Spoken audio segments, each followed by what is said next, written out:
1500 preloaded गानों वाला keypad phone धमाकेदार साउंड के साथ कारवा mobile.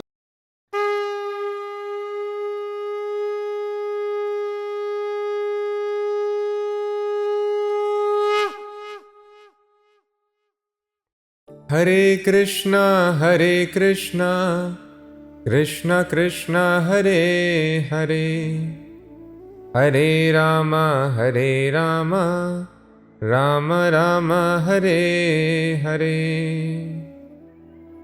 Renunciation is the result of meticulously following the religious practices or any bona fide spiritual process. And this renunciation is the foundation of all happiness in life. Because people are not being trained in this science of renunciation, we see very few people happy. But it does not mean leaving all one's duties and going to jungle as is generally perceived. Arjuna practiced renunciation living in the midst of a very opulent life as a king, as a householder, but still he was the most perfect renunciant. How to practice this apparently incompatible situations, opulence and renunciation at the same time. This is a great art, and that is being explained by Lord Krishna in this chapter, Perfection of Renunciation. This session is dedicated to His Divine Grace A.C. Bhaktivedanta Swami Prabhupada, our spiritual master and the founder and acharya of the worldwide Hare Krishna movement. Let us start the final conclusive chapter of Bhagavad Gita, chapter number 18, the perfection of renunciation. Let us see verse number 1. Arjuna uvacha sannyasasya mahabaho tattvam ichchami veditum Tyagasya cha rishikesha prithak keshi nishudana. Arjuna said, O mighty armed one, I wish to understand the purpose of renunciation, tyag, and of the renounced order of life, sannyas, O killer of the Keshi demon, Rishikesh. So this is very important to understand the purpose behind any activity. A person who is a king is supposed to enjoy life at retirement as people aspire for now. Let me earn nicely when I retire, I will enjoy a very opulent, rich, comfortable life. But the Vedic culture is Pancha Shodham Vanam Vrajet. After 50 years, when you are at the peak of your career or opulence, you leave your house and you go to jungle. And this appears very, very strange. Why at this time, when a person might need support, one is going to get old, he is supposed to withdraw oneself from the social life and take shelter of forest or a temple? What is the purpose of this sannyas order? Why take so much hardship? And then even while one is engaged in the occupational duties, even when one is a householder, one is not supposed to enjoy more than 50% of one's wealth for one's maintenance or sense gratification. At least 50% should be used for serving the Supreme Personality of Godhead or for general charity if a person does not have knowledge about Supreme Personality of Godhead. But 50% minimum should be given up. So why so much stress is given on tyag, a renunciation? You give up, and there is a renounced order of life. After 50 years, go to jungle, and after some time, give up everything. What is the purpose? So let us see how Lord Krishna replies.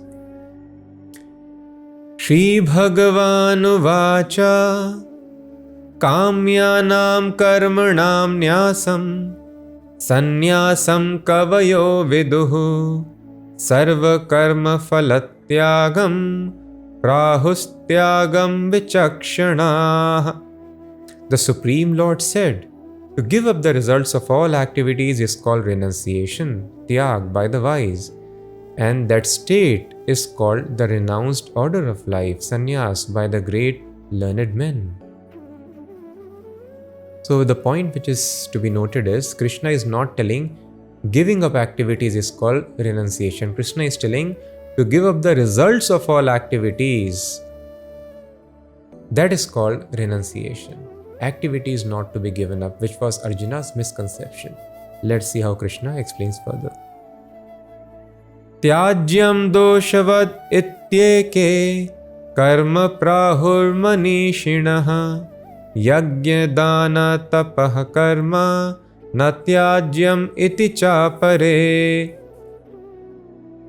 Some learned men declare that all kinds of fruitive activities should be given up, but there are yet other sages who maintain that acts of sacrifice, charity and penance should never be abandoned. Nishchayam shinu me tatra tyage bharat sattama tyago hi purushavyaghra trividha samprakirtitaha. O best of the Bharatas, hear from me now about renunciation. O tiger among men, there are three kinds of renunciation declared in the scriptures. Yagya dana tapah karma natyajyam karyameva tat yagyo danam tapaschaiva pavanani manishina. Acts of sacrifice, charity and penance are not to be given up but should be performed. Indeed, sacrifice, charity and penance purify even the great souls. So here Lord Krishna is giving his verdict. Lord Krishna has explained in Bhagavad Gita, Vedaischa sarvair aham eva vedyo vedant krit vedavide chaham. All the Vedas direct living entity towards me only. I am the objective of all knowledge. I am the creator of Vedanta. I am the perfect knower of the Vedic rules and regulations. So that is why Lord Krishna's verdict should be taken as final. Some people tell, no, you give up all activities, even stop charity, you stop tyag, you stop yajnas, sacrifices. Whereas other scholars, sages, they tell, no, these things should always be continued. So here Lord Krishna's verdict is, yajna, dana and tapa should never be given up. These three things purify even the great souls. So all our happiness in our life depends upon these three things. So all of us can note these three things very carefully and try to implement in our life on a daily basis. Yagya, dana and tapaha. Yagya means sacrifice, dana means charity and tapaha means austerity, voluntarily accepting discomforts in life. Human life should be based on foundation of these three principles, and then there is happiness. If we follow these principles, there is happiness in material life and in spiritual life as well.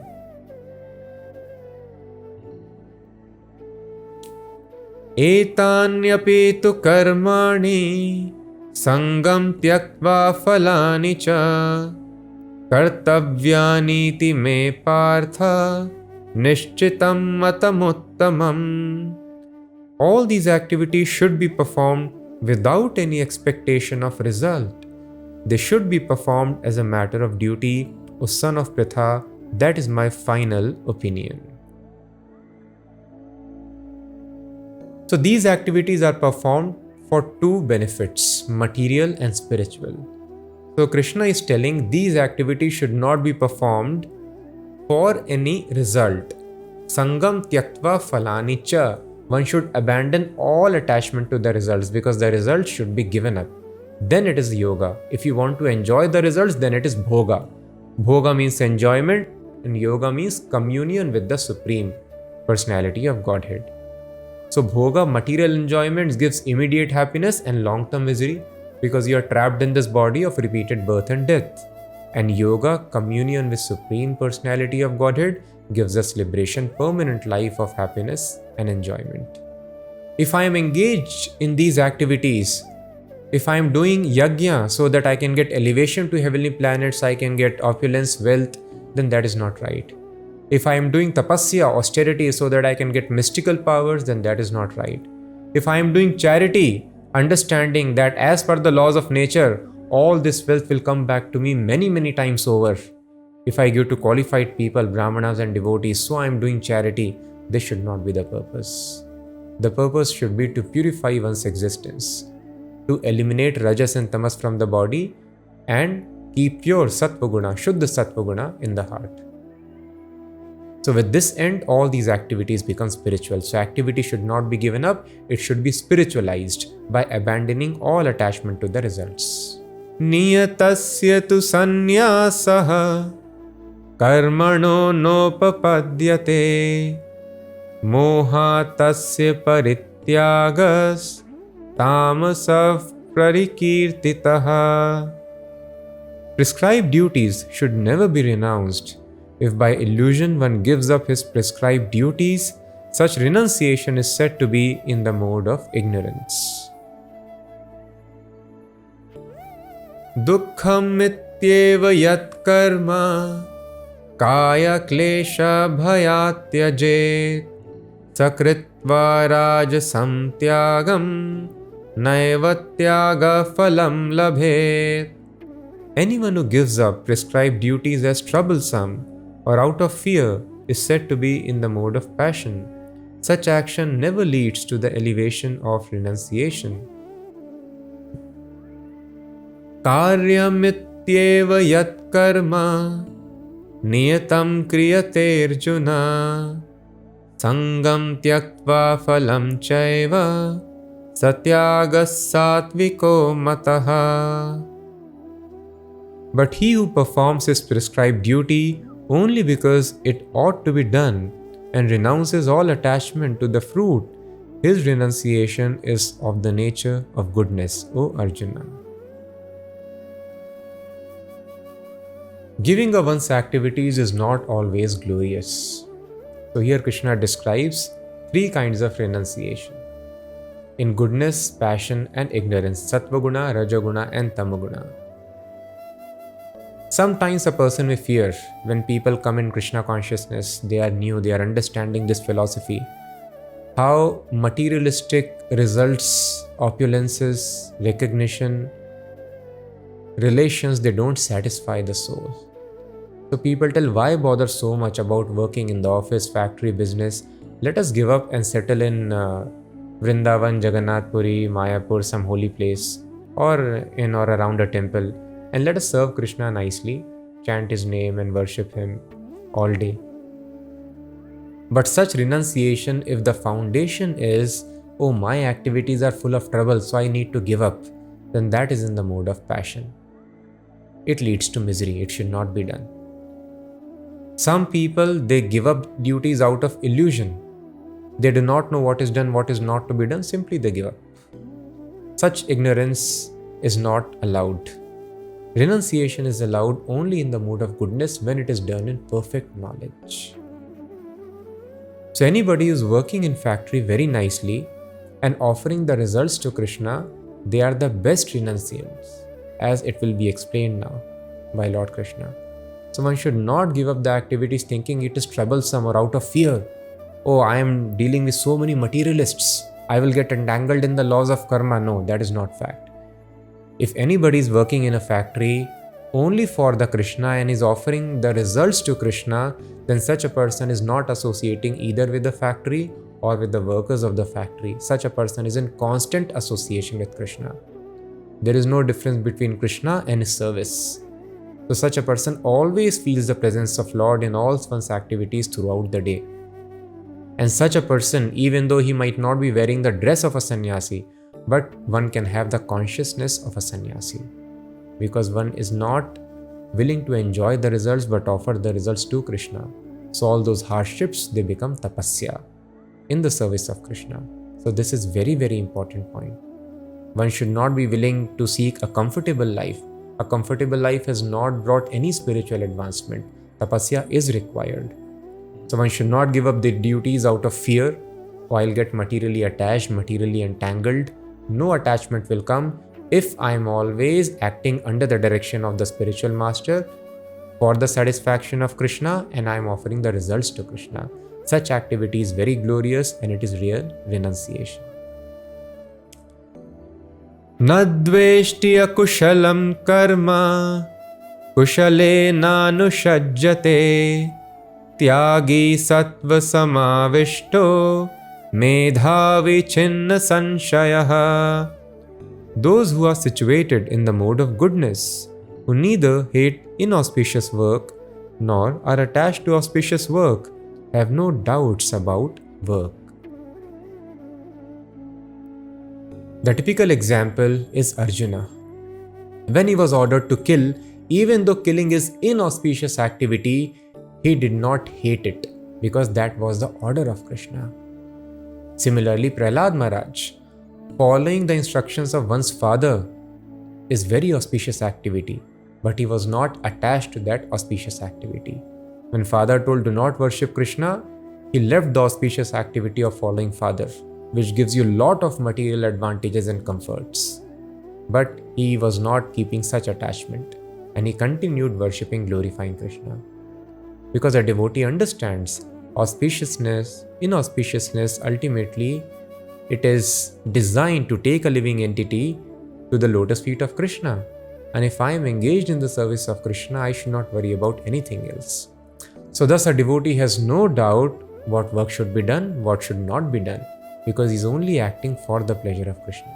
Nahi deha bhrita shakyam yaktum karmanya sheshataha yastu karma phalatyagi satyagitya vidhiyate. It is indeed impossible for an embodied being to give up all activities. Therefore, it is said that he who renounces the fruits of action is one who has truly renounced. Yastu karma phalatyagi. Karma should not be renounced. Karma phalatyagi. The results of karma should be renounced. Anishtam ishtam mishram cha trividham karmana phalam bhavat atyaginam pretya natu sannyasinam kvachit. For one who is not renounced, the threefold fruits of action, desirable, undesirable, and mixed, accrue after death. But those who are in the renounced order of life have no such results to suffer or enjoy. So one may ask a question here. Any activity that we do gives result that is either full of happiness or full of distress or mixed. It is desirable, undesirable, or mixed. Now, how is it possible that a person is acting? It is okay, one is giving up the results, but one is acting, still one is not bound to suffer the reaction. How one is able to escape this law of nature? So to answer, Lord Krishna explains the Sankhya philosophy, 5 factors of action. Panchayatani mahabaho karanani nibodhame Sankhye kritante proktani siddhaye sarva karmanam adhishthanam tatha karta karanam cha prithak vidham vividhascha prithak cheshta daivam chaivatra panchamam. O mighty armed Arjuna, learn from me of the 5 factors which bring about the accomplishment of all action. These are declared in Sankhya philosophy to be the place of action, the performer, the senses, the endeavor, and ultimately the super soul.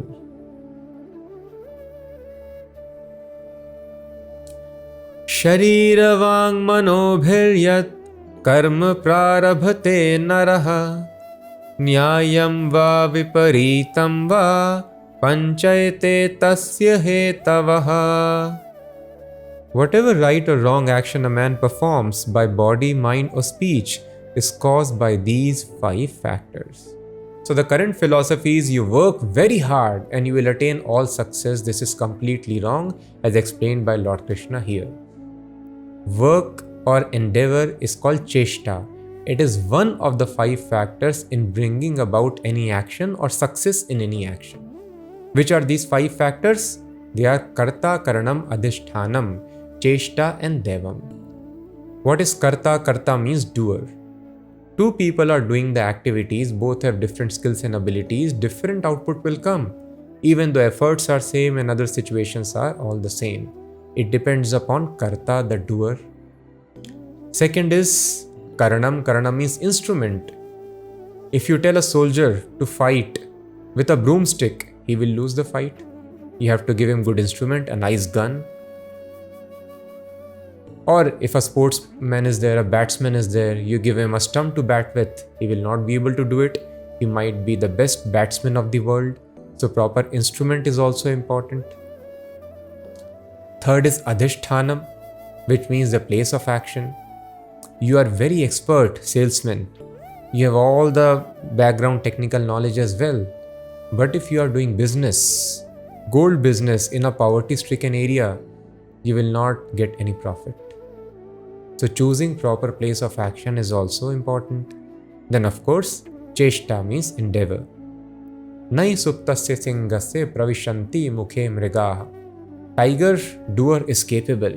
It has got the ability to catch its prey. And the place of action is also right.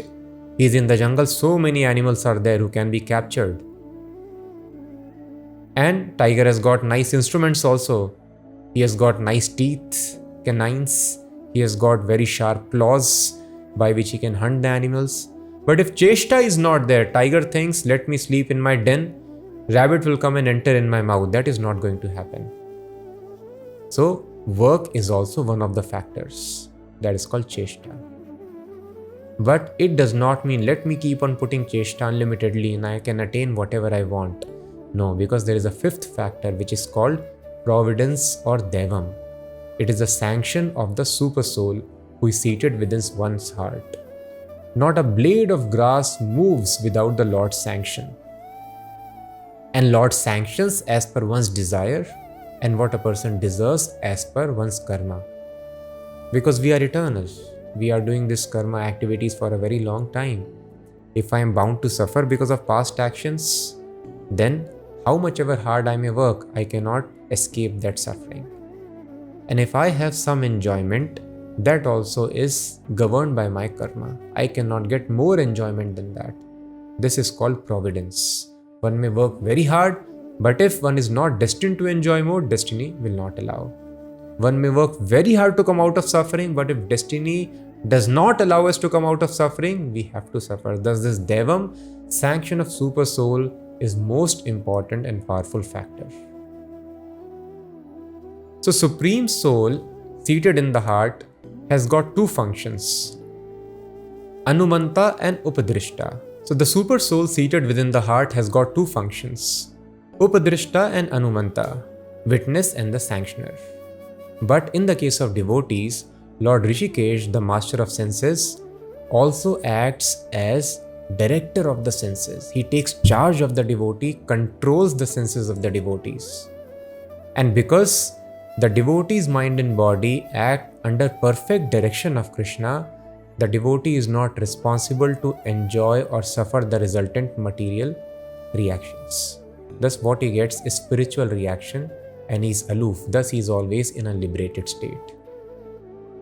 That is how, even though the devotee might be engaged in all kinds of material activities which apparently are materialistic, he or she is also going to office and they are earning money, this is the activity of a materialist. But because they are doing strictly under the direction of spiritual master, who is acting under direction of Krishna, they are completely free, because I am not responsible. The doer has not decided to do this activity. The doer now becomes only an instrument. One will not praise or curse a pen for writing a wonderful piece of literature. The glories come to the writer and the criticism also comes to the writer. The pen is only instrument. Thus a devotee is not given punishment by the laws of nature if there is any inauspicious activity encountered in serving Krishna, nor does he have to take birth to enjoy so-called material happiness also, because devotee acted simply as instrument. Thus this is the secret. When one acts under direction of Krishna, one is not enjoying the results, one is not responsible for the reaction. Tatraivam sati kartaram atmanam kevalam tu yaha pashyatya krita buddhitman nasa pashyati durmatihi. Therefore, one who thinks himself the only doer not considering the 5 factors, is certainly not very intelligent and cannot see things as they are. Yasya nahankrito bhavo buddhiryasya na lipyate hatvapi sa imalokan nahanti na nibadhyate. One who is not motivated by false ego, whose intelligence is not entangled, though he kills men in this world, is not the slayer, nor is he bound by his actions. Jnanam gyeyam parigyata trividha karma chodana karnam karma karteti trividha karma sangraha. Knowledge, the object of knowledge, and the knower are the 3 factors which motivate action. The senses, the work, and the doer comprise the threefold basis of action. Jnanam karma cha karta cha tridhaiva guna bhedataha prochyate guna sankhyane yathavat shrinutanyapi. In accordance with the 3 modes of material nature, there are 3 kinds of knowledge, action, and performers of action. Listen as I describe them. Sarva bhuteshu yenaikam bhavam avyayamikshate avibhaktam vibhakteshu tajjnanam viddhi satvikam. That knowledge by which one undivided spiritual nature is seen in all existences, undivided in the divided, is knowledge in the mode of goodness.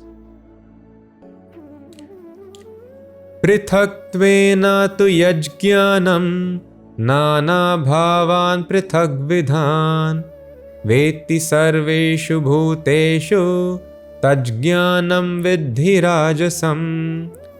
That knowledge by which a different type of living entity is seen to be dwelling in different bodies is knowledge in the mode of passion. Yattu kritsnavad ekasmin karye saktam mahaitukam atatvarthavad alpam cha tattamsam udahritam. And that knowledge by which one is attached to one kind of work as the all in all, without knowledge of the truth, and which is very meager, is said to be in the mode of darkness. Lord Krishna explained the 3 modes of nature in the 14th chapter, and in 17th chapter Lord Krishna explained different types of worships done by different people who are under control of these 3 modes of nature. So one is expected to move from Tamogun, mode of ignorance, to Rajas, mode of passion, finally to Sattvaguna, mode of goodness, and transcend goodness to the mode of Shuddha Sattvaguna. On that platform, God is realized. One's original identity is realized, one's relationship with Lord is revealed. Now, to attain that platform, one has to very carefully understand all the shlokas nicely. One has got various deliberations, various kinds of knowledge. The knowledge should be in the mode of goodness. Although goodness is also not pure in this material world, it also holds a person back, but goodness is favorable for liberation. As long as a person is in college, one cannot take up a job. But the higher classes of college, higher semesters, the final semester makes a person most eligible to join a job. If one does not pass through lower semesters, one cannot, there is no possibility. So thus one is encouraged to go to final semester but not get stuck on that platform. In a similar fashion, one should try to come to mode of goodness but not get stuck on the goodness. Nevertheless, coming to goodness is very important because from goodness only one can transcend to Shuddha Sattvaguna. So for our practice, Lord Krishna is describing here knowledge in the 3 modes. One should avoid the knowledge in Rajoguna and Tamoguna and practice knowledge in Sattvaguna. Similarly, Lord Krishna has already described renunciation. Krishna has described knowledge here. Now Krishna will describe different kinds of doers, different kinds of actions, different kinds of intelligence, different kinds of determination, all as per the three modes. So the intelligence, determination, action, doer, all these things should be there in the Sattva Guna to understand, to have a situation which is favorable to understand Krishna as it is and thus attain perfection of life. So here, as Lord Krishna describes three kinds of knowledge, to summarize, when a person is able to understand the same spiritual nature which is pervading everywhere, when one does not get illusioned by the external coverings, one does not think, oh, here is a dog, here is an elephant, this is a bad person, this is a good person. When one understands these are not the real natures, only one spiritual nature is all pervading, then such knowledge is in the mode of goodness. And when a person sees, oh, there are different identities, one identifies as per body, and one concocts various theories and philosophies. There are so many philosophers who philosophize about existence of soul, the purpose of creation, and there are contradictions. So on Sattva Guna, there is clarity. On the mode of passion, there is lot of contradiction. Person concocts various theories and philosophies, or they come to a conclusion that there is only one soul, one consciousness, which is all pervading, which has taken so many forms. This is also knowledge in the mode of passion. And knowledge in the mode of ignorance, when one simply thinks about making one's life comfortable, like most of the knowledge today, just have a luxurious, comfortable life, that's all. Such knowledge is in the mode of ignorance, takes one to the animal kingdom, very, very abominable species. Niyatam sangrahitam araga dveshatah kritam afala prepsuna karma yat tat satvikam uchyate. As for actions, that action in accordance with duty, which is performed without attachment, without love or hate, by one who has renounced fruitive activities, is called action in the mode of goodness. Yattu kamepsuna karma sahankarena va punaha kriyate bahulayasam tad rajasam udahritam. But action performed with great effort by one seeking to gratify his desires and which is enacted from a sense of false ego is called action in the mode of passion. That is what people do. When action is done to enjoy one's senses and there is lot of effort involved, under false ego, when people think I am this body and the bodily connections belong to me, all these people, they belong to me, he does not know we are just travelers who assembled for this life, we will separate, maybe never to meet again. But one thinks, oh, these are my people always, they will be with me. And the money which I am earning all belongs to me. And all this should be used not for God's service, should be used for my sense enjoyment. And let me work very hard for it. Such action is in the mode of passion. And as we have seen in the 14th chapter, what is the result of mode of passion? Anxiety and distress. So because most of the people are passionate, people are always in distress, people are always anxious. Mode of goodness means one acts just as a matter of duty without attachment to results because the results have to be given up. Now what is tamasic mode? That is discussed here. Anubandham kshayam hinsam anapekshya cha paurusham mohad arabhyate karma yat tat tamasamuchyate. And that action performed in ignorance and delusion, without consideration of future bondage or consequences, which inflicts injury and is impractical, is said to be action in the mode of ignorance, harming others, killing animals simply for satisfying the tongue, mode of ignorance. A person cannot consider future bondage. I will have to take so many births and get killed in similar fashion. This is action in the mode of ignorance. So one does not need any external arrangement. This is science. Happiness is the result of this energy which is called Sattva Guna, mode of goodness. So one has to simply see that one's action is in mode of goodness, one is in mode of goodness, Once intelligence is in mode of goodness, once determination is in mode of goodness, and renunciation also is in mode of goodness, then a person is happy. If any of these things, oh, I have given up everything, one assumes I'll be happy. No. If renunciation is in mode of passion, one will increase anxiety. So it is a great science. So we have to note carefully and perform all these things in goodness, Sattva-guna.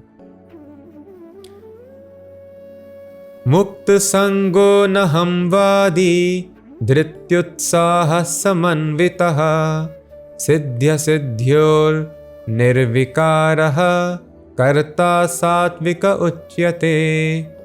The worker who is free from all material attachments and false ego, who is enthusiastic and resolute and who is indifferent to success or failure, is a worker in the mode of goodness. Ragi karma phala prepsur lubdho hinsatmako shuchihi harsha shokanvitah karta rajasaf parikirtitaha. But that worker who is attached to the fruits of his labor and who passionately wants to enjoy them, who is greedy, envious and impure, and moved by happiness and distress, is a worker in the mode of passion. Ayukta prakritastabdhaha shatho naishkritiko lasaha vishadi dirga sutri cha karta tamasa uchyate. And that worker who is always engaged in work against the injunction of the scripture, who is materialistic, obstinate, cheating and expert in insulting others, who is lazy, always morose, and procrastinating, is a worker in the mode of ignorance. So we can understand whether we are acting in ignorance, passion, or goodness. Buddhir bhedam dhriteschaiva gunatastrividham shrinu prochyamanam asheshena prithakvena dhananjaya. Now, O winner of wealth, please listen as I tell you in detail of three kinds of understanding and determination according to the three modes of nature. Pravrittim cha nivrittim cha karya karye bhaya bhaye bandham moksham cha yaveti buddhissa partha satviki. O son of Pritha, that understanding by which one knows what ought to be done and what ought not to be done, what is to be feared and what is not to be feared, what is binding and what is liberating, that understanding is established in the mode of goodness.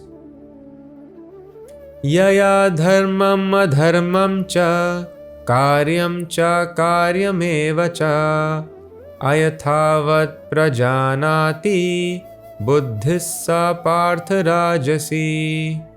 And that understanding which cannot distinguish between the religious way of life and the irreligious, between action that should be done and action that should not be done, that imperfect understanding, O son of Pritha, is in the mode of passion. Adharmam dharmam itiya manyate tamsavrita sarvarthan viparitascha buddhissa partha tamasi. That understanding which considers irreligion to be religion and religion to be irreligion under the spell of illusion and darkness, and strives always in the wrong direction, O Parth, is in the mode of ignorance. Dhrityayaya dharayate manav pranendriya kriyah yoge navyabhicharinya dhritissa partha satviki.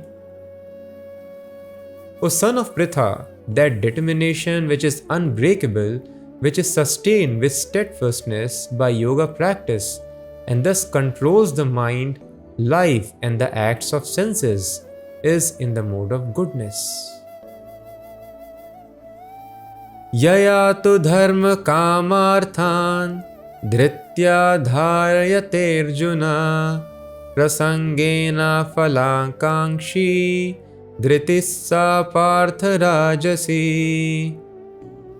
And that determination by which one holds fast to fruitive result in religion, economic development and sense gratification is of the nature of passion, O Arjuna.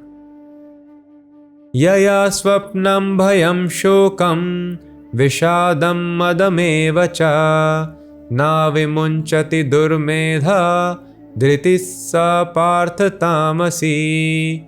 And that determination which cannot go beyond dreaming, fearfulness, lamentation, moroseness, and illusion, such unintelligent determination is in the mode of darkness.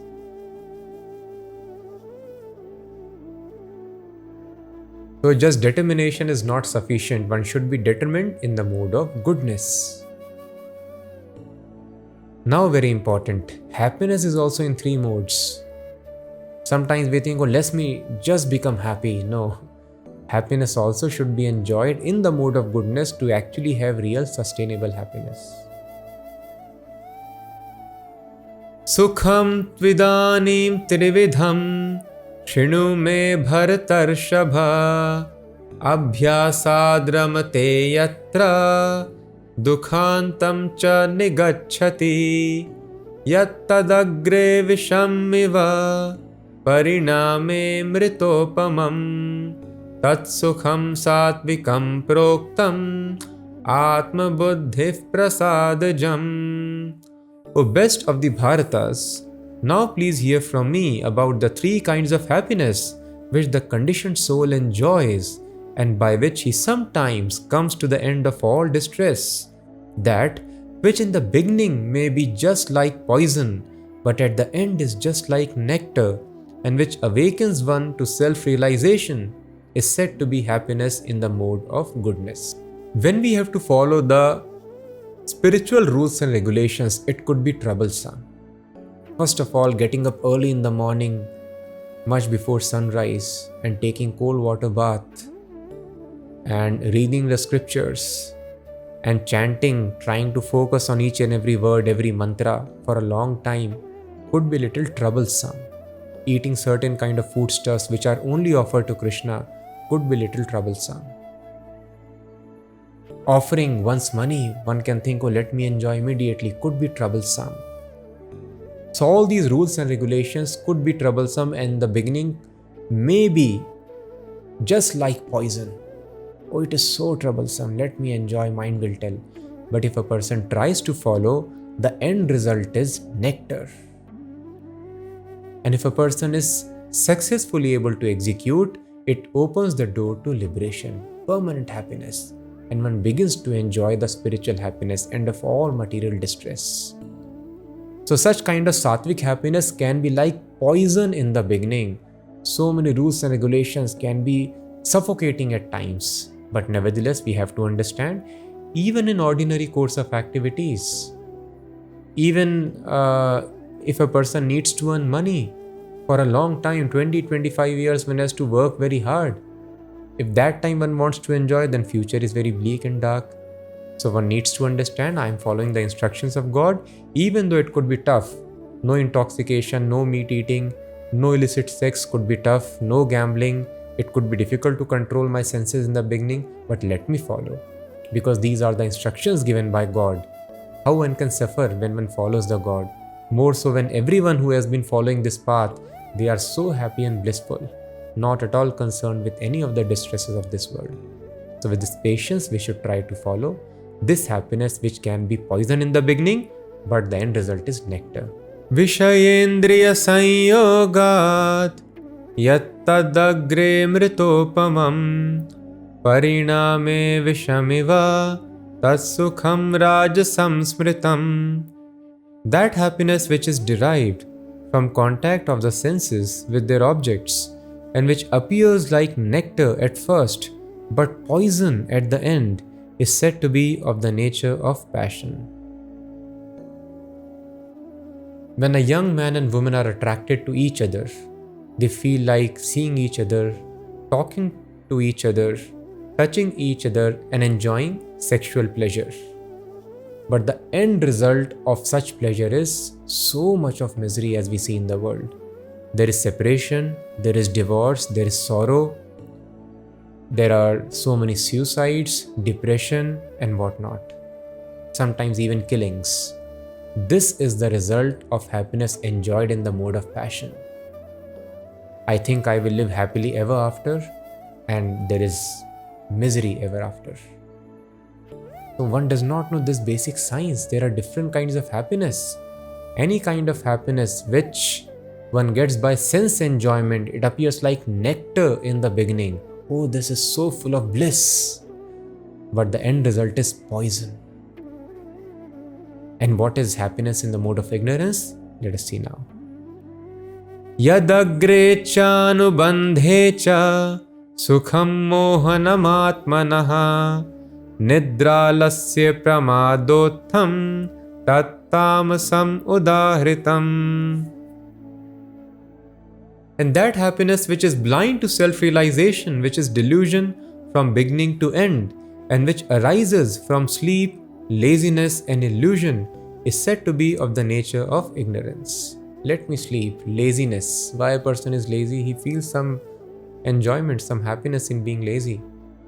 But such happiness is illusory. When a person sleeps, wants to sleep for a long time, his problems are not solved. There is happiness neither in the beginning nor at the end. There is only illusion.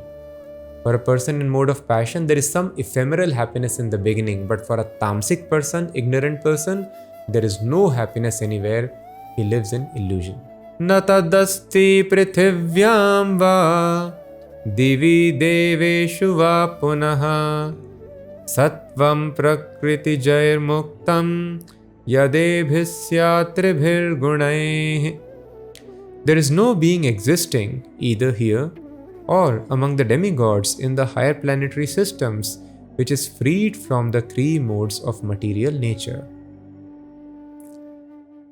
Brahmana kshatriya visham shudranam cha parantapa karmani pravibhaktani swabhava prabhavair gunai. Brahmanas, Kshatriyas, Vaishyas and Shudras are distinguished by their qualities of work or chastiser of the enemy in accordance with the modes of nature. There is no being on this planet or higher planets anywhere in the universe who is freed from the control of three modes of nature. So to help a living entity to proceed towards mode of goodness and eventually surpass goodness to become liberated, the society has been divided into varnashramas. Just like we have schooling system, as per the capacity of the students, there are various classes, various standards, so that gradually they can become wise.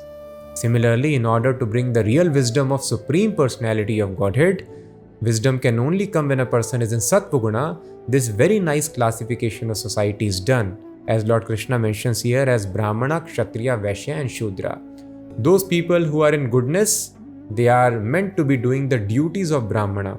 So one's duties are decided as per the modes of nature. If one person is in Rajoguna, then the duties of Kshatriya. If one is having a mix of Rajoguna and Tamoguna, then the duties of a mercantile man, Vaishya. And if a person is in ignorance, then duties of Shudra. In this way, if they do their duties nicely, gradually they can proceed towards higher modes of nature. From Tamoguna to mix of Tamoguna and Rajoguna, then to Rajoguna, mix of Rajoguna, Sattvaguna, finally Sattvaguna, and they can eventually transcend. So what are these special qualifications which distinguish them is being explained here. Shamodamastapashaucham Shantir arjamavevacha Jnanam vijnanamastikyam Brahma karma swabhavajam. So this is not a caste system, very clearly we can see it is as per the qualifications. So what are the qualifications of a Brahmana? Peacefulness, self-control, austerity, purity, tolerance, honesty, wisdom, knowledge, and religiousness. These are the qualities by which the Brahmanas work. First of all, Shamaha. The Brahmana should be peaceful, mind should be in control. Damaha, senses should be in control. Unless one can control one's mind and senses, one cannot be called a Brahmana simply by wearing a dress or having a shikha or sitting in a temple exhibiting worship. And then Tapaha, austerity, voluntarily having discomforts in our life. Brahmana cannot live in luxury. Shaucham, purity, tolerance, arjavam, honesty, jnanam, vijnanam, scientific understanding of God, scholarship, all these are the qualifications of Brahmana. Shauryam tejo dhritir daksham yuddhe chapyapalayanam danam ishvara bhavascha shatram karma swabhavajam. Heroism, power, determination, resourcefulness, courage in battle, generosity and leadership are the qualities of work for the Kshatriyas. Krishi gorakshya vanijyam vaishya karma swabhavajam paricharyatmakam karma shudrasyapi swabhavajam. Farming, cattle raising and business are the qualities of work for the Vaishyas, and for the Shudras there is labor and service to others. Sve sve karmanyabhirataha samsiddhim labhate naraha swakarma niratas siddhim yatha vindati tachrino.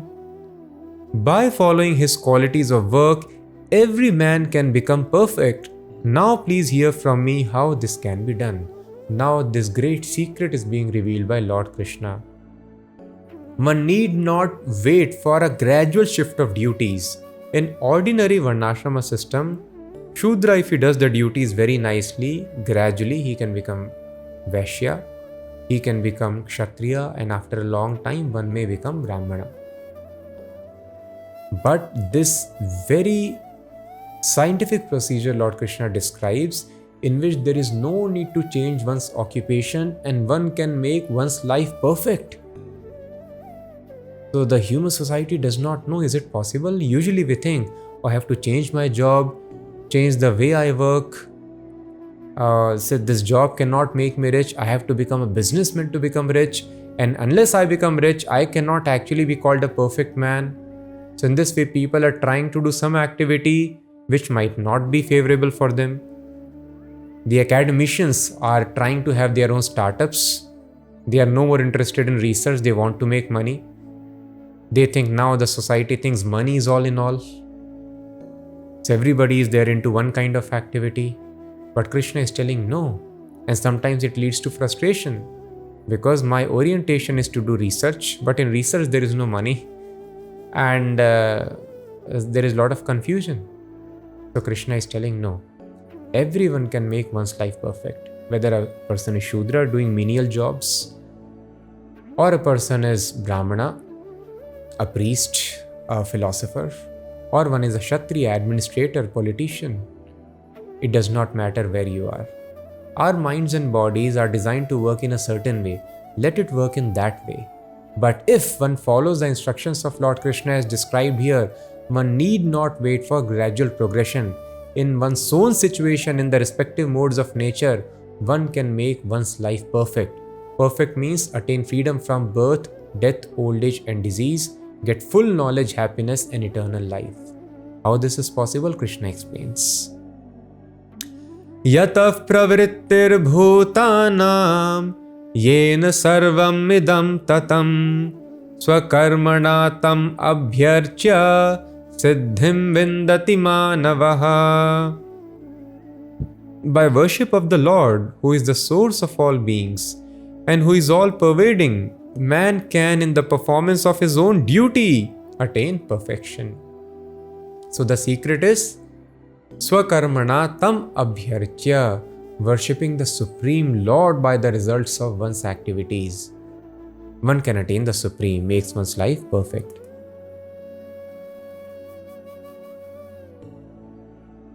Shreyan swadharmo vigunaha paradharma swanushthitat स्वभावनियतं कर्म kurvannapnoti kilbisham. It is better to engage in one's own occupation even though one may perform it imperfectly than to accept another's occupation and perform it perfectly. Prescribed duties according to one's nature are never affected by sinful reactions. Arjuna was trying to act as a Brahmana even though he was a Kshatriya. So here Krishna is telling one should never try to perform another's duty even though you may claim I will do it perfectly. No.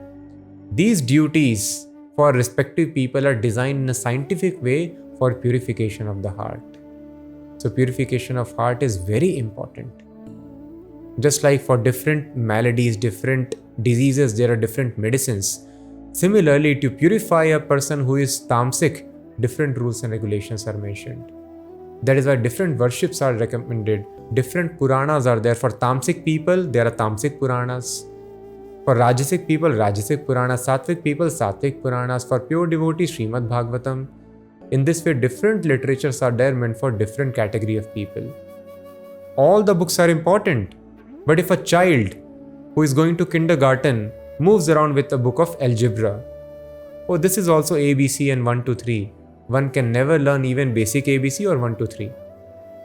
Even though algebra is very nice, but it is not meant for a child of kindergarten. So for tamasic people, tamasic literatures are there. Worship of some ghastly forms are there, like Kali or Kal Bhairav and other things are mentioned. By doing these things, their tamasic tendencies will be satisfied, hearts will be purified, they will be able to elevate themselves to Rajoguna and Sattva-guna. So thus one should never try to perform another's duty, even though you can claim you can do it perfectly. No, stick to your duties very tightly. And what is the need of changing? When you can attain the same perfection if you worship the Supreme Personality by the results of the activities. Sahajam karma kaunteya sadosham api natyajet sarvarambha hi doshena dhuminagnir ivavritah. Every endeavor is covered by some sort of fault, just as fire is covered by smoke. Therefore, one should not give up the work which is born of his nature, O son of Kunti, even if such work is full of fault. Arjuna was giving the argument, I don't want to fight because it involves killing. Killing is faulty. Yes, killing is definitely faulty. But a Kshatriya will not be entangled by killing if he kills as per the duty. So one should not be worried about fault because Krishna is telling there is fault in every action. So thus there is fault everywhere in this world. Sometimes people want to find a proper situation. Let me try to find a business or job where there is no problem. Let me have a life partner where there is no problem. Let me live in a place where there is no problem. In this material world, there is problem, there is fault everywhere. But if one chooses a place where one can have association of devotees, that place is perfect. It does not matter whatever the imperfections are. If a person chooses a life partner so that both can advance in the service of Krishna, all the imperfections lead one to perfection of life. So thus all the imperfections, they help a person attain perfection if service of Krishna is the aim. So one should not be worried by such faults, but just try to serve Krishna by the results of the activities. Asakta buddhis sarvatra jitatma vigatasprihaha naishkarmya siddhim paramam sannyasena One can obtain the results of renunciation simply by self-control and by becoming unattached to the material things and disregarding material enjoyments. That is the highest perfectional stage of renunciation. Now Krishna has given his final conclusion. Arjuna, you want to leave your duty of fighting? Do not do that. The real renunciation is simply by self-control and by becoming unattached to material things and disregarding material enjoyments. So don't think, oh, I will kill my people and I will enjoy very nicely. No, do not think like that. Remain unattached to material enjoyment and simply try to be self-controlled. Let me kill this person because he's shouting on me. No. Whether Krishna wants this person to be killed, then I can kill them. For my personal interest, it does not matter. I am perfectly self-controlled. I am not agitated for my personal insult. I am not happy on my personal praise. My senses should be perfectly under control. When Krishna tells fight, I fight. When Krishna tells stop, I stop. So when a person is self-controlled, not willing to enjoy the material resources and willing to offer the results of activities to Krishna, then one can enjoy all the results of a person who is living in jungle. One need not go to jungle. Thus, living in the midst of householder life, in the midst of one's occupation, one's duties, one can get all the results of renunciation, and this is real renunciation. Siddhim prapto yatha brahma tathapnoti nibodhame samase naiva kaunteya nishtha jnanasya ya para. O son of Kunti, learn from me in brief how one can attain to the supreme perfectional stage Brahma by acting in the way which I shall now summarize. Usually people think I have to stop all activities, sit down and meditate, or read the Vedas and contemplate to attain Brahma stage, to understand I am not the body and enjoy spiritual bliss. Same bliss can be attained living in a house of concrete by seeing the people who are materialists. Same happiness a person can always enjoy. Brahma Bhuta Prasannatma Nashochati. There will be no lamentation in life. That is called spiritual realization. There will be no hankering, I want this, I want that, because a person would be full of satisfaction. So this is a great secret. Nobody has got it. No president, no prime minister, no celebrity, nobody has attained this state. And Krishna is telling you can attain this stage by doing your duty. You can be a street cleaner, you can be a sweeper, you can be a baker, you can be an administrator, you can be a fighter, you can be a teacher, you can be a student. You can attain that state beyond all lamentation and hankering. How one can attain that? That is called Brahma stage. How one can become Brahma realized? Krishna explains. Please hear carefully.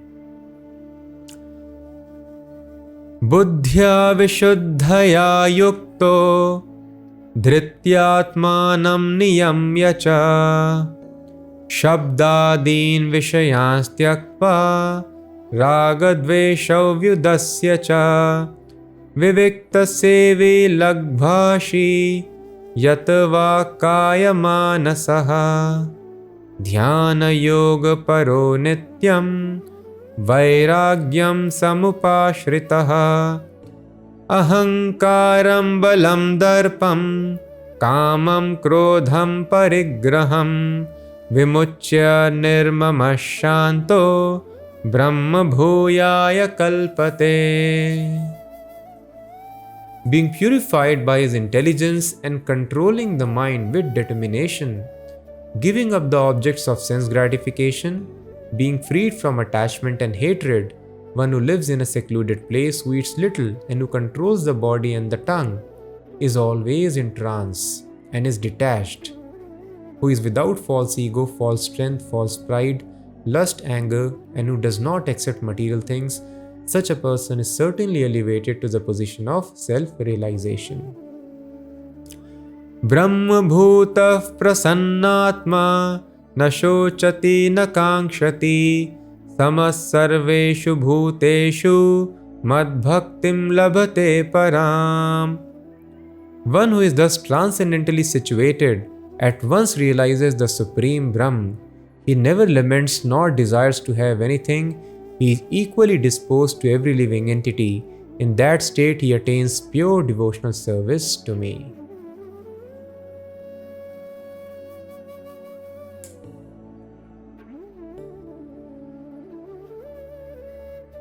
Bhaktya mam abhijanati yavan yaschasmi tatvatah tato mam tatvato gyatva vishate tadanantaram. One can understand the Supreme Personality as he is only by devotional service. And when one is in full consciousness of the Supreme Lord by such devotion, he can enter into the kingdom of God. So Lord Krishna had described in the 4th chapter, Janma Karma Chame Divyam Evam Yoveti Tatpataha. In the 9th verse, Krishna explained in 4th chapter, my birth and my activities are transcendental, Divyam. One who understands it, he becomes freed from this repeated birth and death. But Krishna did not explain who will be able to understand. A yogi may think I can understand, an Ashtang yogi, a Raj yogi can think I can understand, a Jnani can think I can understand by reading the Vedas, or a Karmi can think I can understand. Here Krishna has told, Bhaktya mam abhijanati yavan yascha asmi tatvata. As it is, scientific knowledge of Krishna only a devotee can understand. And who can attain devotional service? Brahma bhuta prasannatma na shochati na kankshati. When a person attains Brahma realization. What is Brahma realization? We saw these details. When a person's mind and senses are fully under control, one eats very little, he remains with the devotees, he does not intimately mix with the materialists. In this way, when the mind and senses are controlled, one is completely detached from all material desires. That is called Brahma Bhuta stage. When we reach that stage, there is no lamentation hankering in life. Then, Mad Bhakti Labhate Param, one attains devotion to Krishna. When a person attains devotion to Krishna, spontaneous attraction, when automatically one desires to serve Krishna, just like one likes to serve one's family members or pets. There is some attachment, spontaneous attachment. When a person spontaneously wants to think of Krishna always and serve Krishna, that is called Parabhakti. And only when such Parabhakti is awakened in the heart, one can understand Krishna. And when one understands Krishna, Vishate Tad Anantaram. Vishate means enters. Anantaram means the world of which there is no cessation, eternal world, there is no destruction. There is permanence over there, so there is no anxiety, no death, no old age, no disease. There is no need to worry, oh, I am having good health now, but health may go away. I am having wealth now, wealth may go away. No. We are having all opulence in life, everything we simply have forgotten. And we have stuck in these bodies in this material world. So when one understands Krishna, Vishate Tad Anantaram, one regains, restarts one's spiritual life.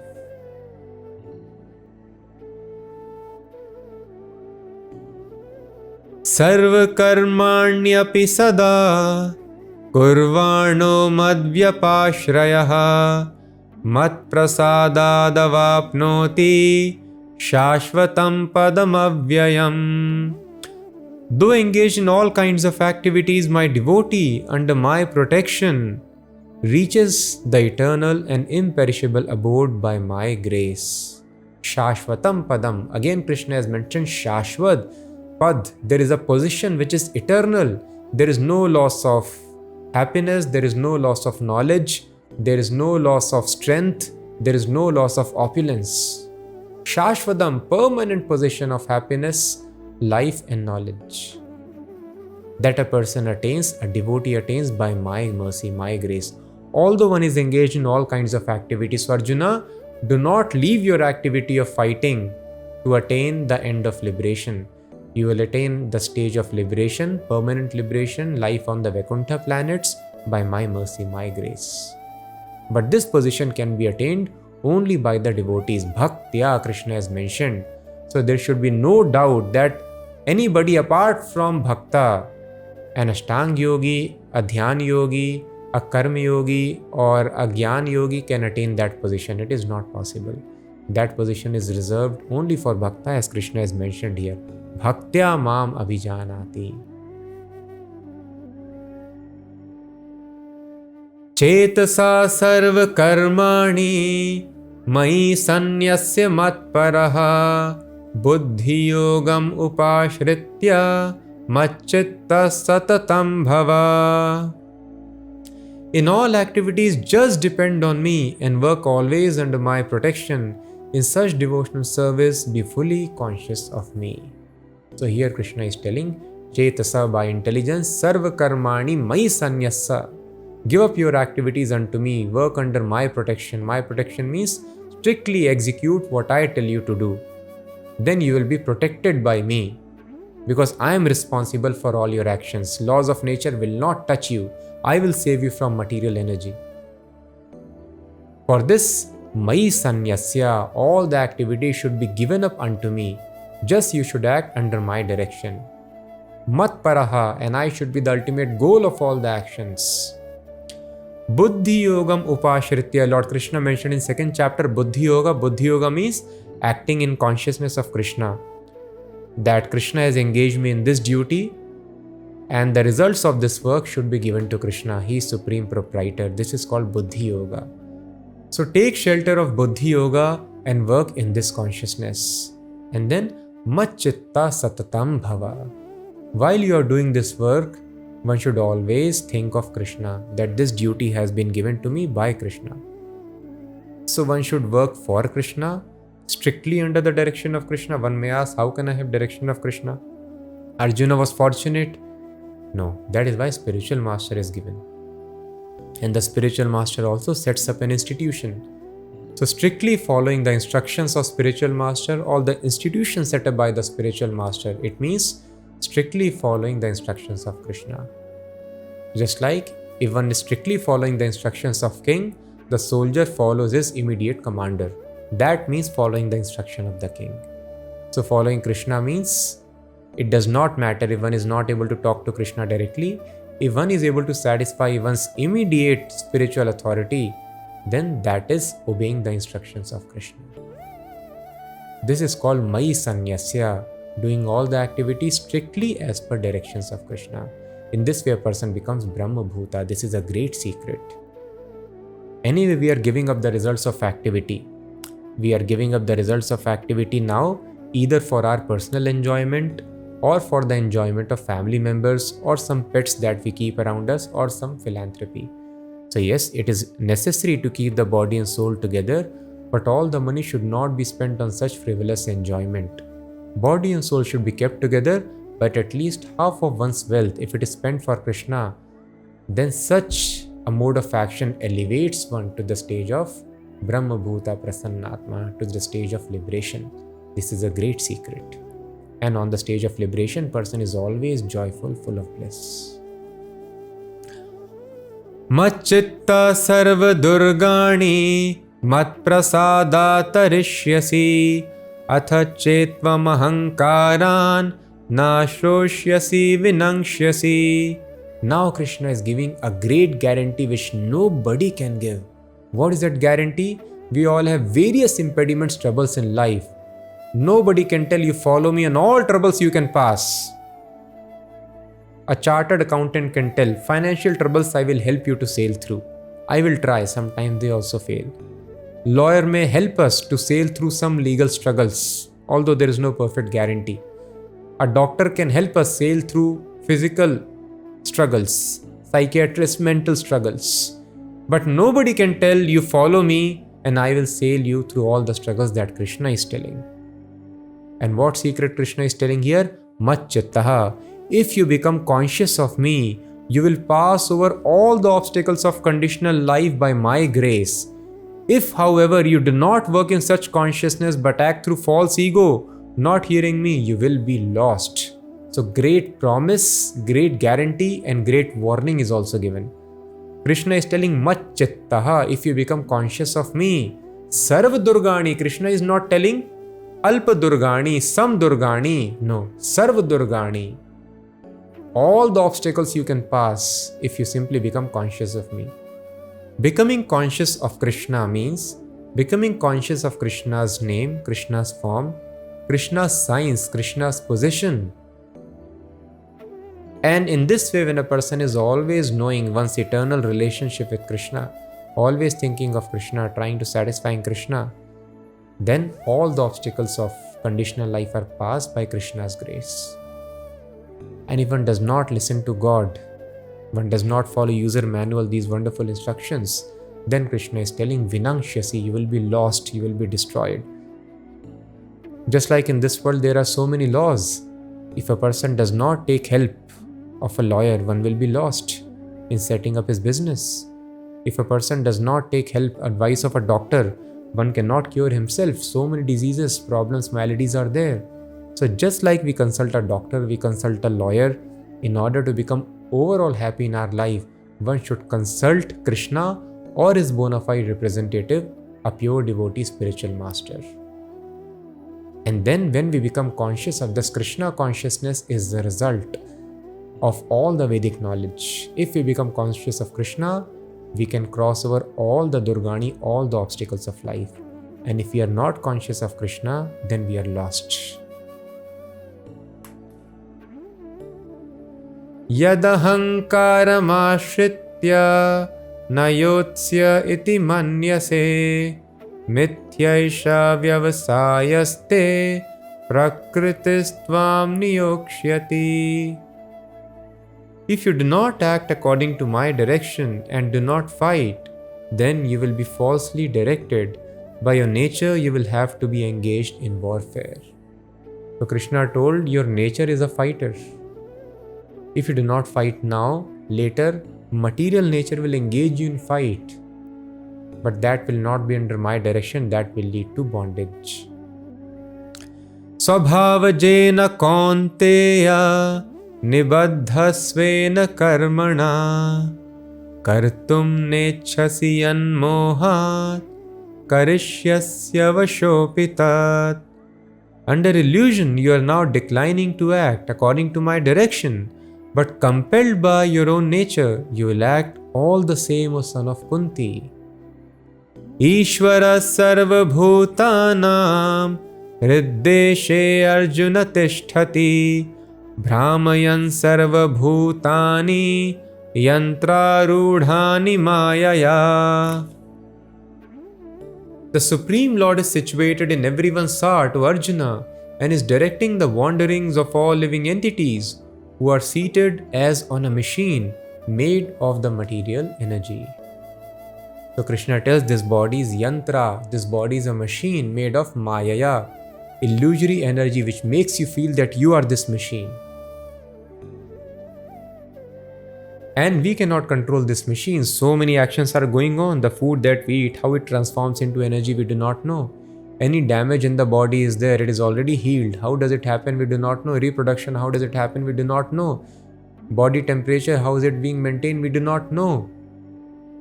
One cell is like a city. One cell creates another cell. City is creating another city before destruction. How it happens, we do not know. Mystically, this body is acting.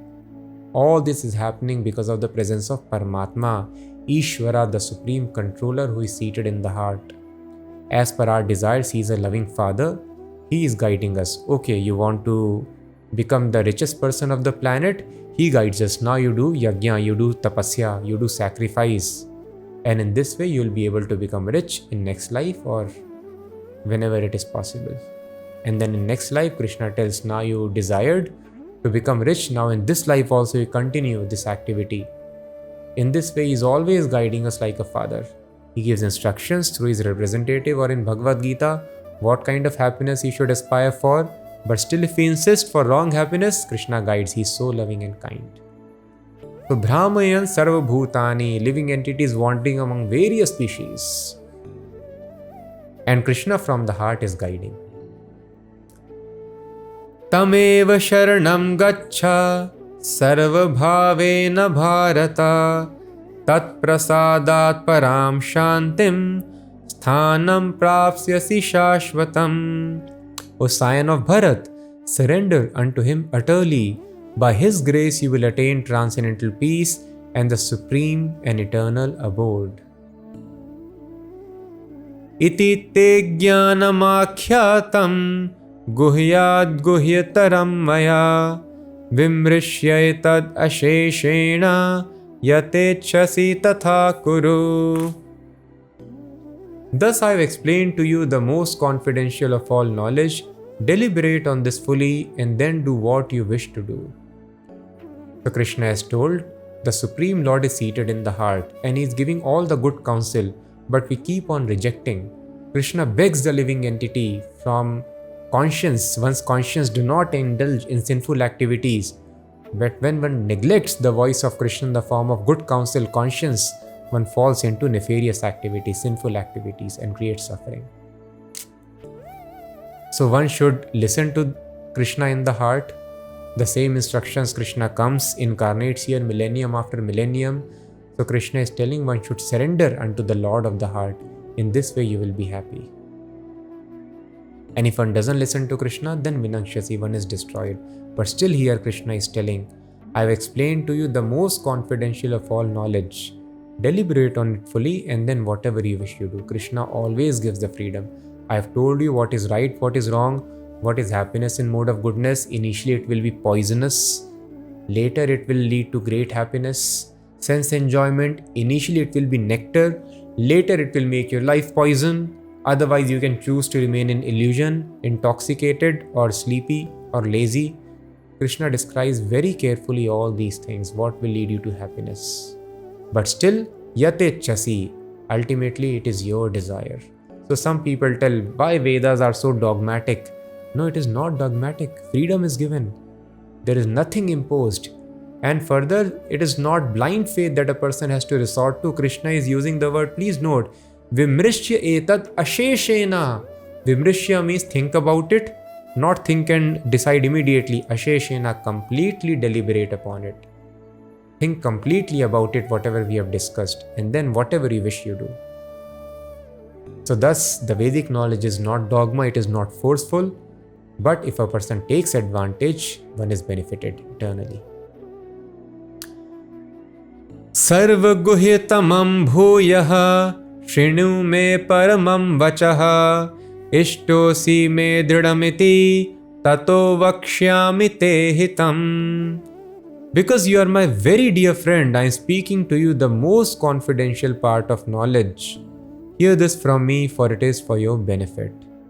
So knowledge that I am different from the body, aham brahmasmi, it is confidential. This Krishna shared first. If you give up the results of your activities, you will attain this liberated platform, Brahma Bhuta stage. I am not the body, you will realize. Then, higher than that is knowledge that God is present in my heart as Super Soul, always directing me, giving instructions. That is more confidential knowledge.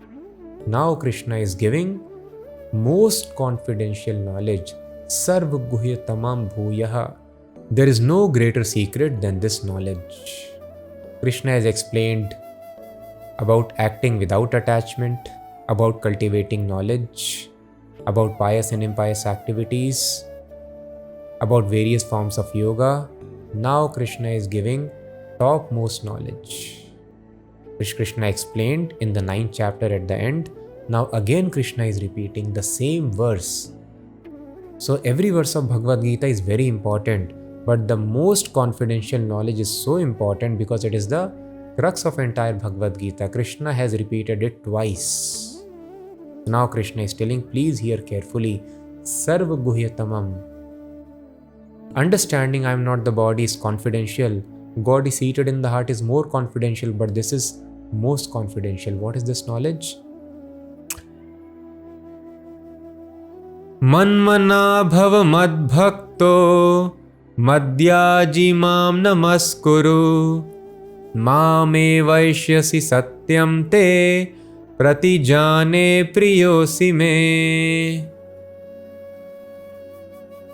Always think of me and become my devotee. Worship me, offer your homage unto me. Thus you will come to me without fail. I promise you this because you are my very dear friend. So this is the most important knowledge. Sarva dharman parityajya mamekam sharanam vraja aham tvam sarva papebhyo mokshayashyami ma shuchaha. Abandon all varieties of religion and just surrender unto me. I shall deliver you from all sinful reaction. Do not fear. This is the only way. This is the crux. Please try to understand. We have gone to school, taken so much hardship, thinking that if I get money, I'll be happy in my life. This is wrong. Why? It is very simple to understand. This world is following pattern. There are designs everywhere. As we just discussed the functionings of the body, so many species of life, food chain, ecosystem, every cell is wonderful city, self-replicating city. There is no limit to the design that we have in this world. From micro to macro. Behind design, there is designer, the supreme controller. Because design cannot happen by chance. So one should ask, what is the purpose of this design?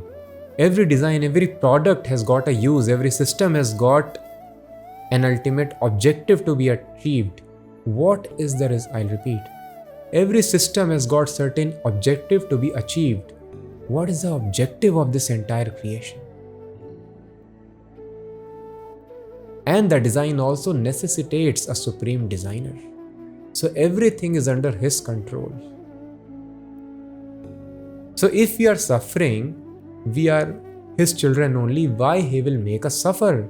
We are suffering because we have broken some laws of nature, and we cannot come out of that suffering by any amount of education, any amount of earning money, any amount of earning power, position, recognition in the society. Thus, the powerful people, if you are powerful, you can recognize, or at least our power is increased. We were small child, no power. But am I more happy by growing up, increasing my influence in society? The answer would be no, I am more miserable. So please try to realize this fact. Education, this thing, it is materialistic, hedonistic thought. Just like we have heard the story of Midas the king. He thought, if I have this power, whatever I touch turns gold, I'll be very happy.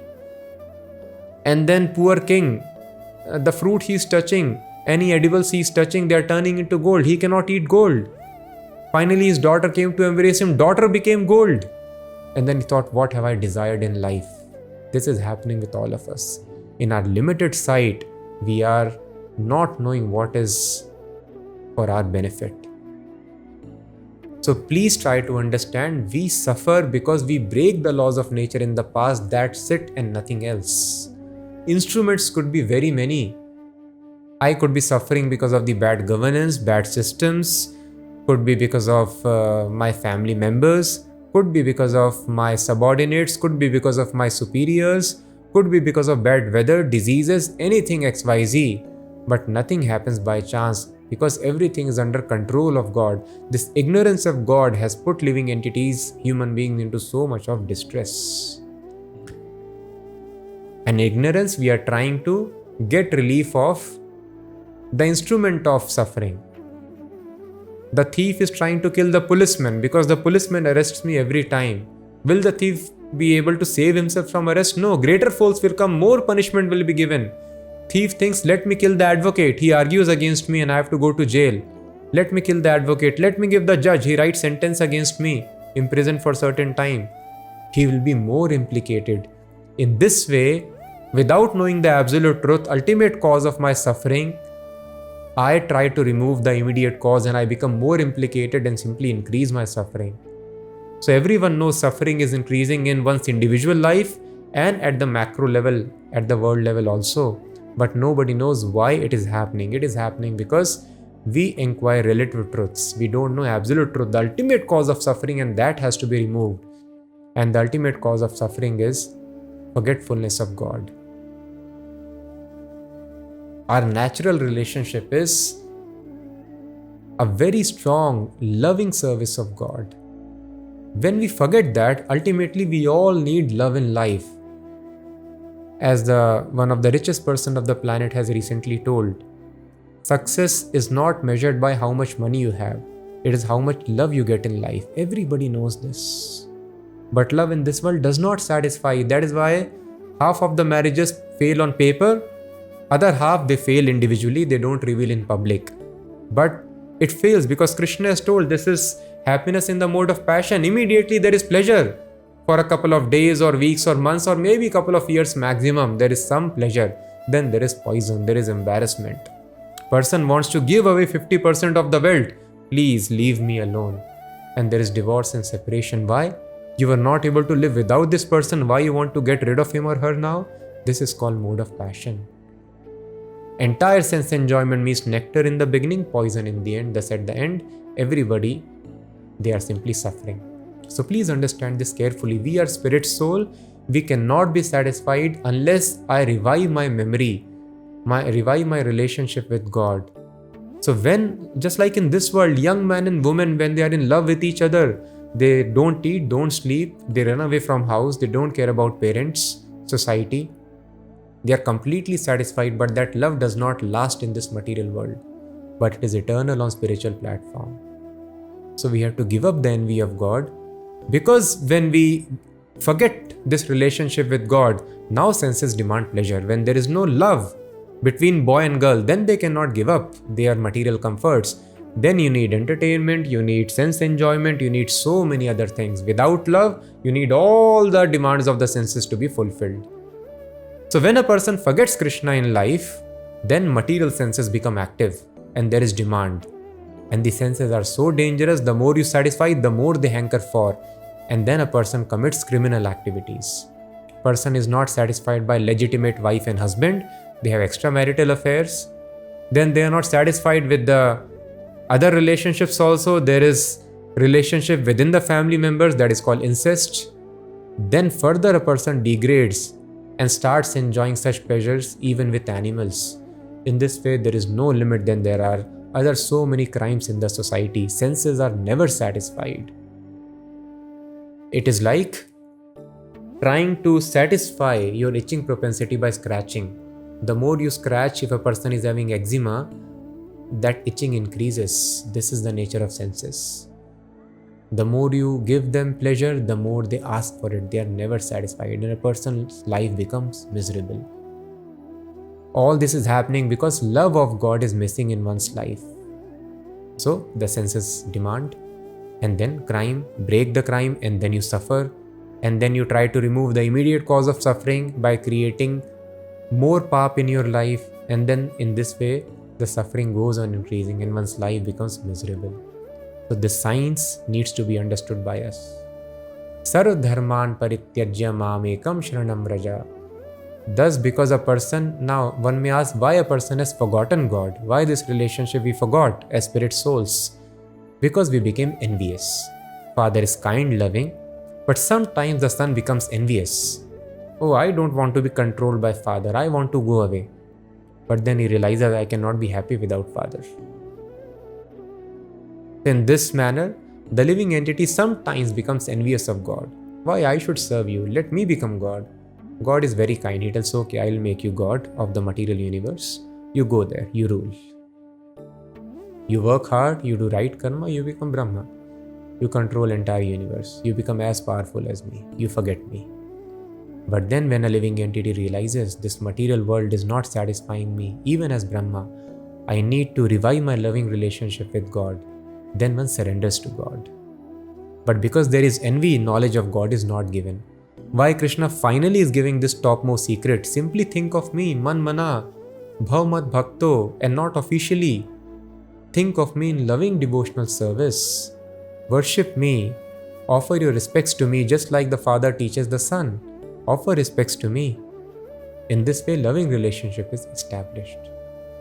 But this cannot be given to living entity unless one becomes non-envious of God. Because we are envious, there is cheating process. Suppose the son has gone away from house. So father still sends the money to the child, but indirectly, because directly if the father sends, son will not accept because son is envious of father. I don't want any help from you. I don't want to live with you. So father will send help through some friend. Son is unemployed. Father will arrange from some other friend some employment for his son. Father only is arranging, but directly he does not tell. He does not reveal. So knowledge of God is not revealed unless a person becomes non-envious. So thus there are so many varieties of religion present on this planet when people are envious of God. How do we understand I am envious? When I have tendency to become God. Become God means richer than the richest, stronger than the strongest, defeat everybody in competition? No. So that is why first training of spiritual life is becoming servant of servant. Not try to become God, try to become servant, servant of everyone. In this way, when the servant attitude is cultivated, humility is cultivated, As Lord Jesus also told, kingdom of God is meant for meek and humble. When a person becomes meek and humble, I wanted to become God, that is the cause of my suffering here. Let me now try to become servant, practice this humility. Then knowledge of God is gradually revealed, and this final secret one is able to understand. Man mana bhavmad bhakto. So the conclusion of all Vedic knowledge is simple. One should mold one's life and activities in such a way that one is always able to think of God. And think not officially like we think of our boss, but bhavmad bhakto in a devotional attitude, and offer respects to God, worship God because He is our Supreme Father. God does not need worship, but when we worship God, our heart becomes completely satisfied, completely full of bliss, because that is our relationship we have forgotten. So, sarv dharman parityajya mam ekam sharanam raja. One has to surrender unto Krishna. This is the conclusion of Bhagavad Gita. And unfortunately, people do not teach that. So, the secret has to be taken down in parampara. One has to completely surrender to Krishna. Some people ask, can I not be just a good man? Why following Bhagavad Gita is required? It is just like telling a smuggler or a don tells that I am a very nice person. I take care of my family. I do charity to society. I give away all my wealth, what I am earning. What is the need of following government? No, sir. If you do not follow government, then you could be very nicely taking care of all other responsibilities. You will be called criminal. Thus, if we do not follow God, we can be doing any other thing very nicely. We will be called criminal, and a criminal always suffers. So we have to become obedient. So sarva dharman parityajya. Unless we surrender unto Krishna, there is no question of being a good man. If we do not follow supreme authority, we remain a criminal, and laws of nature continue to haunt us. And there is proof, anybody who has surrendered to Krishna, let the whole world persecute them, become against them, blaspheme them, they are always in bliss. Prahlad Maharaj, Mirabai, so many saints, Haridas Thakur, given poison. Poison is not acting, persecuted, badly whipped in public places, no impact, completely in bliss, spiritual happiness. So human life is meant for this.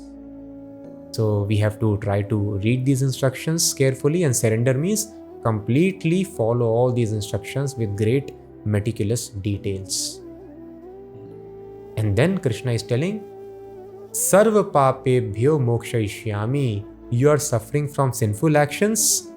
Mokshayishyami. I will free you from all the sinful actions. And when the sinful life is finished, the reactions are taken away. Where is misery in life? And Krishna is telling, do not worry, in surrenderance there is always doubt. Now what is Krishna's instruction? You chant my name always, by this you will be able to think of me. So one may wonder, if I give time to chanting always and other spiritual duties, I may have loss in my business or studies. Krishna is telling, no, it will not happen. Do not worry, there will not be any loss. Ma Shucha, you will come to me at the end. You will have success in spiritual life and success in material life also. You will have a very comfortable life. Krishna is taking care of animals also, everybody. Will he not take care of devotee? And Krishna has mentioned, Yogakshemam vahami aham ananyaschintayantu mam. One who without deviation is thinking of me, always engaged in my service. I take care of him. I carry what one lacks and preserve what one has. So materially one is always protected by Krishna, and spiritually also one is successful. This is the way of becoming perfectly happy in life. One has to get rid of sinful actions. Please understand, we are eternal. We have done many wrongdoings in the past. Now nobody can stop that. One who has killed, nobody can stop him unless one surrenders to President. President can give relief. In a similar fashion, nobody can save us from distress unless we surrender to Krishna. Simply if we surrender to Krishna, then there is happiness in life. This is the conclusion, the most secret knowledge of all numerous lakhs and lakhs of verses which are mentioned in the Vedas. Krishna is now revealed to Arjuna. Idam te na tapaskaya na bhaktaya kadachana na cha shrushrushave vachyam na cha mam yobhyasuyati. This confidential knowledge may not be explained to those who are not austere or devoted or engaged in devotional service, nor to one who is envious of me. See, Krishna is explaining here. So if a person is attached to sense enjoyment, one cannot understand this knowledge because one becomes mad. Sense enjoyment is intoxicating. Intoxicated person cannot understand truth. So one who is not austere, do not explain this knowledge to them, Krishna is telling. And one may be very austere, following all the rules and regulations of the Vedas, but if one is not, na bhaktaya kadachana, one is not a devotee, again simply austerities will not help one to have this knowledge. Again one can be official bhakta, but Krishna is telling, na cha shurushru shave vachyam, one is not inclined to render service. One again cannot understand Krishna. Official bhakta, I love Krishna, but I engage in serving other people here. No. So one should be austere, senses should be regulated, one should be a devotee, and one should practically engage in rendering service to Krishna. So to such people, knowledge of Bhagavad Gita can be given who are non-envious of him. So thus devotee has two duties. First, one has to engage people in devotional service, one has to make them devotees, teach them austerity, and then explain Bhagavad Gita. Otherwise, there is no audience in the world, because hardly anybody is austere here now in today's world. Hardly anyone you will find devotees. Of course, in India there is some culture, but otherwise it is very, very difficult. So first of all, we have to make people austere. You have to make them devotees, engage in service of Krishna, and then give them knowledge of Krishna. Then they will be able to understand.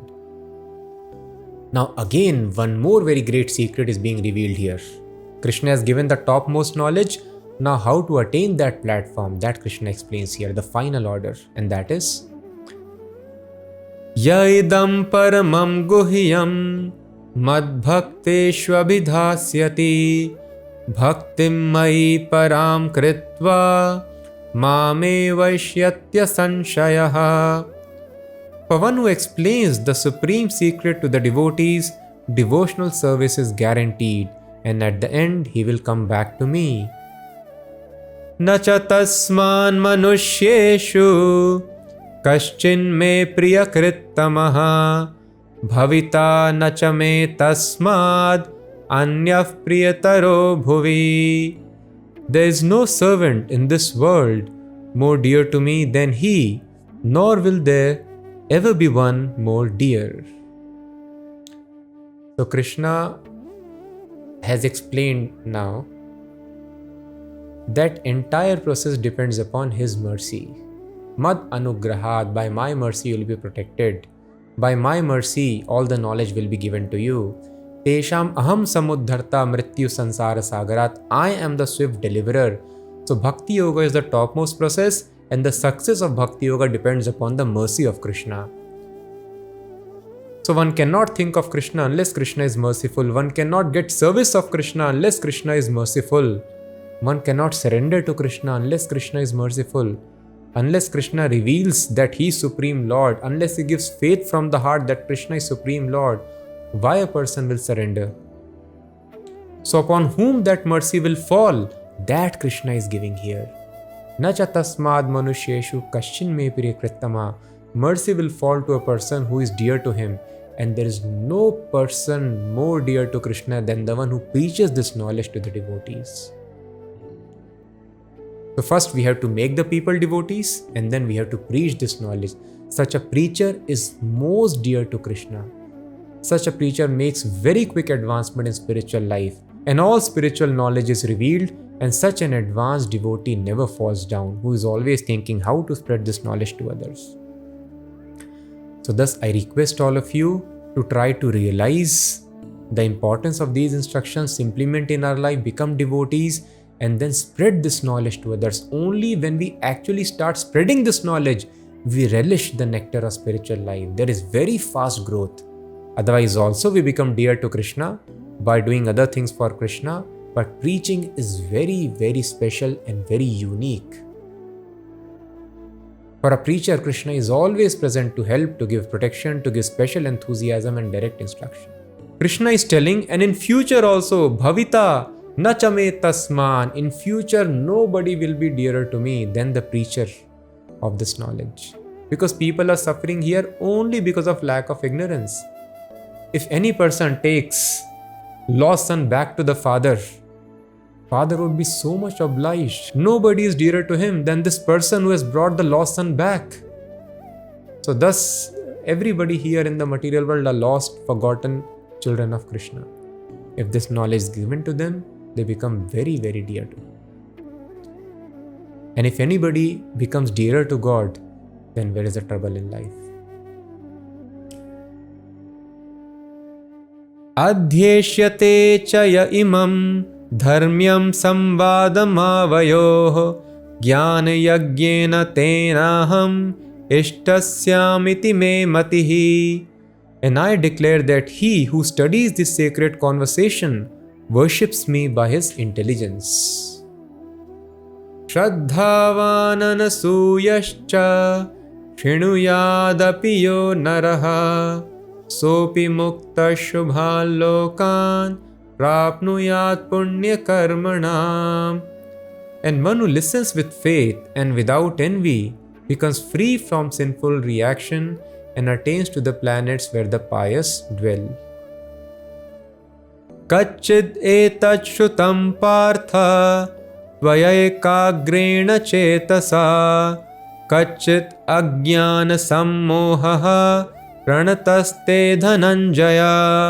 O conqueror of wealth, Arjuna, have you heard this attentively with your mind? And are your illusions and ignorance now dispelled? Arjuna uvacha nashto moha smritirlabdha tvat prasadan mayachyuta sthitosmi gata sandeha karishye vachanam tava. Arjuna said, My dear Krishna, O infallible one, my illusion is now gone. I have regained my memory, and by your mercy I am now firm and free from doubt and am prepared to act according to your instruction. Sanjaya uvacha ityaham vasudevasya parthasya cha mahatmanaha samvadam imam ashrausham adbhutam romaharshanam. Sanjaya said, Thus have I heard the conversation of two great souls, Krishna and Arjuna, and so wonderful is that message that my hair is standing on end. Vyasa prasadashrutavan etad guhyam maham param yogam yogeshwarat krishnat sakshat kathayata swayam. By the mercy of Vyas, I have heard these most confidential talks directly from the master of all mysticism, Krishna, who was speaking personally to Arjuna. Rajan samsmritya samvadam imam adbhutam keshavarjunayof punyam rishyami cha muhurmuhu. O king, as I repeatedly recall this wondrous and holy dialogue between Krishna and Arjuna, I take pleasure, being thrilled at every moment. Tacha samsmritya rupam atyadbhutam hare vismayo me mahan rajan harshayami cha punah punaha.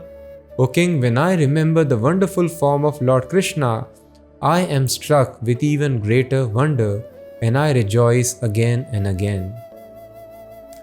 Yatra yogeshwara Krishno yatra partho dhanurdharaha tatra shrir vijayo bhutir dhruva nitir matir mama. Wherever there is Krishna, the master of all mystics, and wherever there is Arjuna, the supreme archer, there will also certainly be opulence, victory, extraordinary power, and morality. That is my opinion. We want victory, we want opulence, we want supreme bliss. Sanjay, the perfect disciple of Vedvyas, Vedvyas is incarnation of Krishna, he is giving his verdict. And what is the verdict? Yatra Yogeshwaro Krishna, Yatra Partha Dhanurdhara. So we all want victory, opulence, success, happiness in our life. We approach so many gurus, we approach so many books of knowledge, but we fail to approach Bhagavad Gita and fail to add this one very important person, the Supreme Person Krishna in our life. So Sanjay, the disciple of Ved Vyas, original spiritual master, perfect student, is telling us, please have Krishna in your life. And along with that, one more thing is required. Krishna was present with everybody on the battlefield of Kurukshetra, but one has to become qualified disciple like Arjuna. Arjuna was a soul who completely surrendered to Krishna. Karishye vachanam tava. Whatever you say, Krishna, I will execute it. So I have to become a soul completely surrendered to Krishna and add Krishna in our life. Either Krishna directly, if we are qualified, we can have him, or there are so many merciful incarnations of Krishna. Krishna's deity form is there in the temple. We can have a small form in our house. You can have a picture of Krishna. Form of Krishna is same as Krishna. We can chant the names of Krishna. Chanting name of Krishna is not different from Krishna. Taking shelter of spiritual master is same as taking shelter of Krishna. Or reading Bhagavad Gita is same as associating with Krishna. When we read Bhagavad Gita, it is Krishna's personal instructions that he is giving to us. The more we are qualified, the more Bhagavad Gita reveals it to us. In this way, we have to add simply Krishna to our life and become perfectly surrendered soul, and then we become qualified to take the instructions. And when there is combination of Krishna and Arjuna, perfect spiritual master, Supreme Personality of Godhead, and his devotee, his student, who is completely surrendered, there is no misery, there is eternal happiness. And once we leave this body, there is transference to eternal abode of Krishna, which is the aim of human form of life. So I request all of you, please try to understand this knowledge and try to spread this to others. Become very dear to Krishna, and when we become dear to God, who has audacity in the world to disturb us? Which power in the world can surpass the control of Krishna? If Krishna is pleased with us, there is always all happiness, joy and bliss. So thank you very much for being with us in this wonderful journey. More important is to apply these instructions. So please keep on hearing it over and over again. Simply by hearing, as we understood here, one gets rid of the sinful actions. It does not matter. We do not have strength to follow the instructions. Simply by hearing, we will get strength. It does not matter. We are not able to have proper understanding. Simply by hearing over and over again, proper understanding also will develop. This hearing is very, very powerful process. Hear the message of Bhagavad Gita, hear the holy name, and in this way, even though we may be very, very unqualified, entangled in all the bad habits, not able to follow even the basic rules and regulations, all strength will come automatically. Just keep on hearing, chanting always, Hare Krishna,